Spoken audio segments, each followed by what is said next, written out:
కొన్ని రోజులుగా తెలుగు రాష్ట్రాల ప్రజలు వింత వాతావరణంతో ఇబ్బందులు పడుతున్నారు. అప్పుడే పిడుగుల వర్షం, మెరుపు వానలు, అంతలోనే చెమటలు పట్టేలా ఎండలు కొడుతున్నాయి. నైరుతి నిష్క్రమించి ఈశాన్య రుతుపవనాలు ప్రవేశించడంతో ఇలాంటి పరిస్థితి ఏర్పడిందని వాతావరణ శాఖ అధికారులు అంచనా వేస్తున్నారు. వాతావరణ పరిస్థితులపై మరింత సమాచారాన్ని మా ప్రతినిధి అనురాధ అందిస్తారు. తెలుగు రాష్ట్రాల్లో చాలా భిన్నమైన వాతావరణ పరిస్థితులు కనిపిస్తున్నాయి. ముఖ్యంగా పగటిపూట ఉష్ణోగ్రతల తీవ్రత కనిపిస్తుంది. సాయంత్రం పూట జల్లులతో పాటు వర్షాలు కూడా అక్కడక్కడ కురుస్తూ ఉన్నాయి.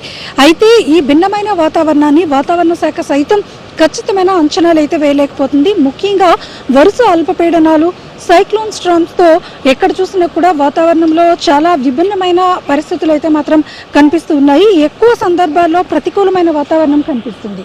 అయితే నైరుతి ఋతుపవనాలు నిష్క్రమించి ఈశాన్య ఋతుపవనాలు వస్తున్న క్రమంలో ఏదైతే మాన్సూన్ సీజనల్ ఎఫెక్ట్స్ ఉంటాయో అవి మాత్రమే ప్రస్తుతం ఉన్నాయి.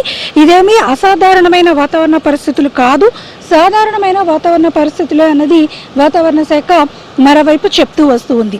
అయితే ఇప్పుడు ప్రస్తుతం మనం చూసుకుంటే కనుక అరేబియా సముద్రంలో ఒక అల్పపీడనం ఏర్పడింది. ఇక్కడ బంగాళాఖాతంలో అండమాన్ తీర ప్రాంతాల్లో ఒక అల్పపీడనం ఏర్పడింది. మయన్మార్ దగ్గర మరొక అల్పపీడనం కూడా ఉంది. అంటే వరుస అల్పపీడనాలు కేంద్రీకృతం అవుతున్నాయి. అటు అరేబియాలో కానీ ఇటు బంగాళాఖాతంలో కానీ. చూస్తే కనుక బే ఆఫ్ బెంగాల్లో కూడా ఎక్కువగా అల్పపీడనాలు వస్తున్న పరిస్థితి అయితే మాత్రం కనిపిస్తూ ఉంది. గతంలోకి ఇప్పటికీ కూడా వాతావరణ పరిస్థితుల్ని అంచనా వేసుకుంటూ వస్తే కనుక అంటే నైరుతి ఋతుపవనాలు వెళ్ళిపోయిన తర్వాత ఈశాన్య ఋతుపవనాలు వచ్చే క్రమంలో అల్పపీడనాలు అనేవి చాలా సహజమైన వాతావరణ పరిస్థితులు. అలాగే సముద్రంలో మాయిశ్చరైజర్ కూడా ఎక్కువగా ఉంటుంది. ఆ రకమైన అనుకూలమైన వాతావరణం ఉంటుంది. అక్టోబర్లోనే తుఫాన్ల సీజన్గా కూడా చెప్తూ ఉంటారు. అక్టోబర్ నుంచి నవంబర్ ఈ సీజన్ల మధ్యన వాతావరణంలో చాలా మార్పులు ఉంటాయి. పగటిపూట ఉష్ణోగ్రతలు చాలా ఎక్కువగా నమోదవుతూ ఉంటాయి. అలాగే సాయంత్రం పూట వర్షాలు పడడం, అకాల వర్షాలు పడడం అనేది ఈ సీజనల్ ఎఫెక్ట్స్గా వాతావరణ నిపుణులు చెప్తున్నప్పటికీ కూడా తెలుగు రాష్ట్రాల్లో మాత్రం చాలా భిన్నమైన వాతావరణం కనిపిస్తుంది. కొన్ని ప్రాంతాల్లో మబ్బులతో కూడిన వర్షాలు, సడన్ అకాల వర్షాలు కురుస్తూ ఉన్నాయి. మరికొన్ని ప్రాంతాల్లో మరి ఎండ తీవ్రత కూడా విపరీతంగానే ఉంటుంది.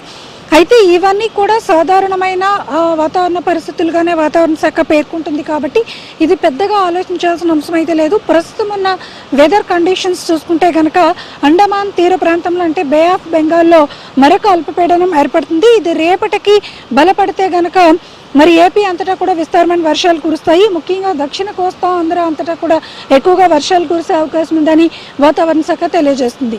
అయితే తెలంగాణ మీద కూడా కొంత ప్రభావం ఉండే అవకాశం ఉంది. ముఖ్యంగా దక్షిణ కోస్తా ఆంధ్ర, రాయలసీమ ప్రాంతాల్లో ఎక్కువగా ఈ అల్పపీడన ప్రభావం ఉండే అవకాశం ఉంది. మరొక 2 రోజుల్లో మొత్తం ఏపీలో అక్కడక్కడ తేలికపాటి వర్షాలు, ఒక మోస్తరు వర్షాలు, దక్షిణ కోస్తా ఆంధ్ర జిల్లాలంతా కూడా కొద్దిగా భారీ వర్షాలు కురిసే అవకాశం అయితే మాత్రం కనిపిస్తుంది. ఏది ఏమైనా ఈ విభిన్నమైన వాతావరణంతో ప్రజలు మాత్రం కొంత సతమతమవుతున్న ఇబ్బందులు, పరిస్థితులు అయితే మాత్రం తెలుగు రాష్ట్రాల్లో కనిపిస్తున్నాయి. ఇది లేటెస్ట్ అప్డేట్. వీడియో జర్నలిస్ట్ ధనుష్తో అనురాధ, HM టీవీ, విశాఖపట్నం.